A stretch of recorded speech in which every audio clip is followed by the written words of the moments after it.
গায়ে কাটা দেবে এই জেলখানায় বা জেল কক্ষে প্রবেশ করলে।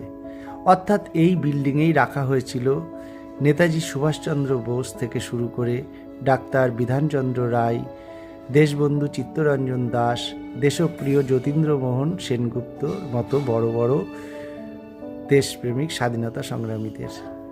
ভাবলে অবাক লাগে এবং তাদেরকে চাক্ষুষ করছি এইভাবে। এই দোতলাতেই রাখা হয়েছিল নেতাজি সুভাষচন্দ্র বোসকে। 1930 সালে তাকে বন্দি করে রাখা হয়েছিল এই কক্ষে, যেখানে আমরা দাঁড়িয়ে আছি।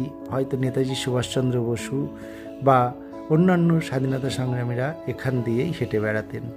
আর যে কক্ষে গিয়ে ক্যামেরা আটকে গেল সেটা ছিল নেতাজি সুভাষচন্দ্র বসুর কক্ষ। অর্থাৎ এখানেই নেতাজি সুভাষচন্দ্র বসুকে বন্দি করে রাখা হয়েছিল। গায়ে একটা শিহরণ জেগে যাচ্ছিল, কেমন যেন ইতিহাসকে চোখের সামনে দেখতে পাচ্ছিলাম। খুব ভালো লাগছিল এইভাবে সুন্দরভাবে আমাদের সামনে তুলে ধরার জন্য। অসংখ্য ধন্যবাদ যে এত সুন্দরভাবে ইতিহাসকে চাক্ষুষ করানোর জন্য। আর এইভাবেই ইতিহাসকে ফিরে দেখতে দেখতে হারিয়ে যাচ্ছিলাম সেই অগ্নিযুগের বাংলায় বা ভারতবর্ষে।